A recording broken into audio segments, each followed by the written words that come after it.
Dictation start होगी 5 seconds में। Dictation start. Bharat को स्वाधीन किसने कराया? स्टॉप। इस प्रश्न के उत्तर में शायद संदेह हो सकता है, क्योंकि भारत को स्वाधीन कराने में बहुत सी शक्तियों का सम्मिलित प्रभाव काम कर रहा था, किंतु भारत के स्वाधीन हो जाने के बाद लगभग 600 स्वतंत्र देशी राज्यों को भारतीय संघ में सम्मिलित करके देश को एक सुसंगठित राज्य बनाने का श्रेय पूर्णतया सरदार वल्लभ भाई पटेल को दिया जाता है। स्टॉप। और मज़े की बात यह है कि इन 600 राज्यों को भारत की केंद्रीय सत्ता के अधीन करने में हैदराबाद के अतिरिक्त कहीं भी न तो सेना का ही प्रयोग किया गया और न किसी प्रकार का रक्तपात या उपद्रव ही हुआ। स्टॉप। हैदराबाद में भी सेना का प्रयोग नाममात्र को हुआ। स्टॉप। हताहतों की संख्या बिल्कुल नगण्य रही। स्टॉप। यह चमत्कारपूर्ण सफलता सरदार पटेल की दृढ़ता और नीति कुशलता का परिणाम थी। स्टॉप।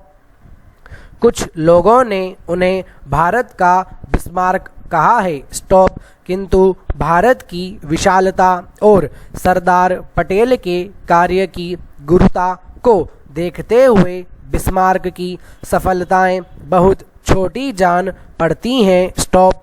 पटेल और बिस्मार्क में वही अंतर था, जो भारत और जर्मनी में है। Stop para. सरदार पटेल लौह पुरुष कहे जाते थे। स्टॉप।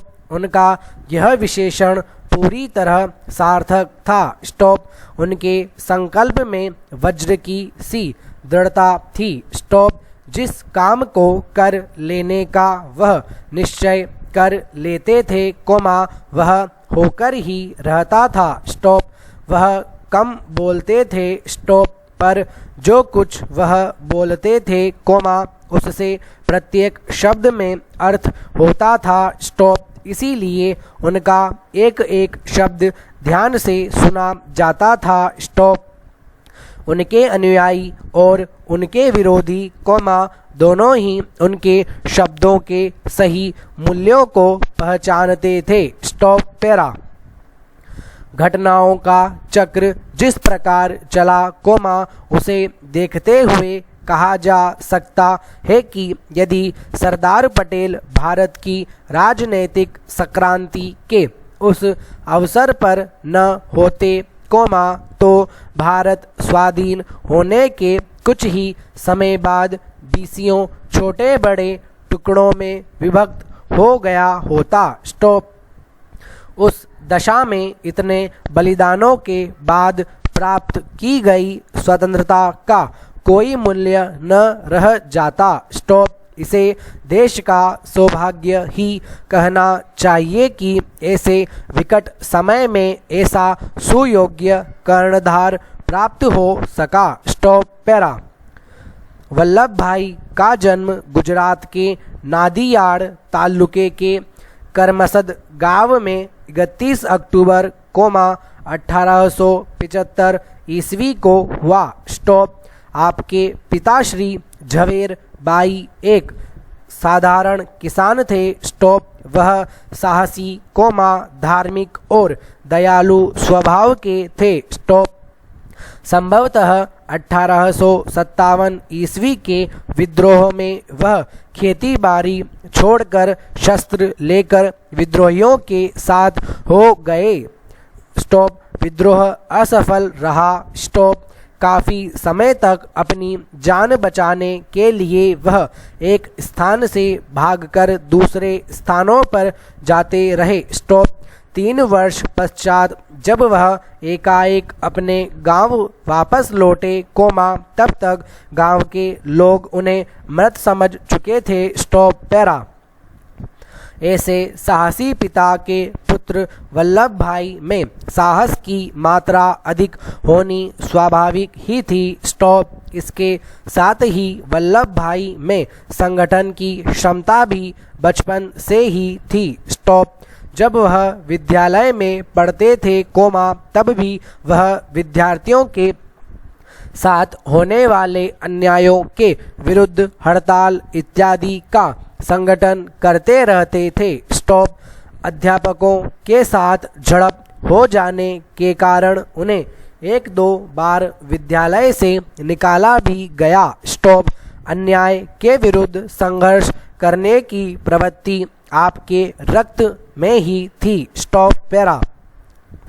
प्रारंभिक शिक्षा नादियाड में समाप्त करने के बाद आप बड़ौदा के हाई स्कूल में प्रविष्ट हो गए। स्टॉप। विद्यालय में सरदार पटेल पढ़ाई लिखाई में बहुत तेज नहीं थे। स्टॉप। मैट्रिक में वह बिल्कुल साधारण छात्रों की तरह ही पास हुए। स्टॉप। इससे आगे की शिक्षा दिला पाना उनके पिता के वश से बाहर था। स्टॉप। इसलिए मैट्रिक पास कर लेने के बाद वल्लभ भाई को अपने पांवों पर खड़ा होने के लिए गोधरा में मुख्तारी का काम शुरू कर देना पड़ा। स्टॉप।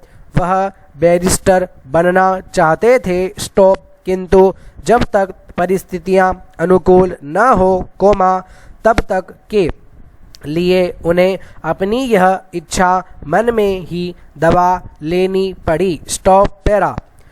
देखा यह गया है कि यदि मनुष्य के मन में कोई तीव्र इच्छा उत्पन्न हो और वह उसे पूरा करने के लिए कटिबद्ध हो जाए तो पहले पहल असंभव जान पड़ने वाली इच्छा भी पूर्ण होकर ही रहती है। स्टॉप। उसकी पूर्ति के साधन अपने आप न जाने कहाँ से जुटते चले आते हैं। स्टॉप। कुछ दिन गोधरा में मुख्तारी करने के बाद वल्लभ भाई बोरसद चले आए और वहां फौजदारी मुकदमों में वकालत करने लगे। स्टॉप। विद्यालय में भले ही वल्लभ भाई की बुद्धि पढ़ाई लिखाई में न चमकी किंतु वकालत में उन्हें बहुत सफलता प्राप्त हुई। स्टॉप। पैरा। शीघ्र ही उन्होंने काफ़ी पैसा इकट्ठा कर लिया। स्टॉप। इतना ही उससे वह सरलता से विलायत जा सकते थे। स्टॉप। वल्लभ भाई का विवाह 18 वर्ष की आयु में ही हो गया था। स्टॉप।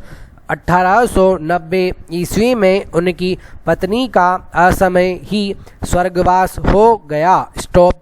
उन दिनों प्लेग फैली थी। स्टॉप। प्लेग से बचाने के लिए वल्लभ भाई ने उन्हें गांव में भेज दिया किंतु उन्हें प्लेग हो ही गई। स्टॉप। काफ़ी इलाज कराने पर उन्हें बचाया न जा सका। स्टॉप। पैरा। पत्नी की बीमारी की चिंता होते हुए भी वल्लभ भाई पहले से स्वीकार किए हुए मुकदमों की पैरवी करने जाते ही रहे। स्टॉप। मुवक्किलों को उन्होंने भाग्य के भरोसे नहीं छोड़ा। स्टॉप। एक दिन जब वह अदालत में एक मुकदमे की पैरवी कर रहे थे उसी समय उन्हें एक तार मिला जिसमें उनकी पत्नी की मृत्यु का दुखद संवाद था। स्टॉप। उस तार को पढ़कर उन्होंने जेब में रख लिया और पहले की भांति ही मुकदमे की बहस करते रहे। स्टॉप। जब शाम को अदालत बंद हुई उस समय उन्होंने अपने मित्रों को बताया कि उस तार में उनकी पत्नी के स्वर्गवास का दुखद समाचार था। स्टॉप। विपत्तियों को इसी प्रकार चुपचाप सह लेने की क्षमता ने ही उन्हें लौह पुरुष बनाया था। स्टॉप। पैरा। उस समय वल्लभ भाई की आयु केवल 33 वर्ष थी। स्टॉप। उनकी पत्नी 2 संतानें, एक पुत्र और एक पुत्री छोड़कर मरी थी। स्टॉप। वल्लभ भाई ने दूसरा विवाह नहीं किया। स्टॉप। पैरा।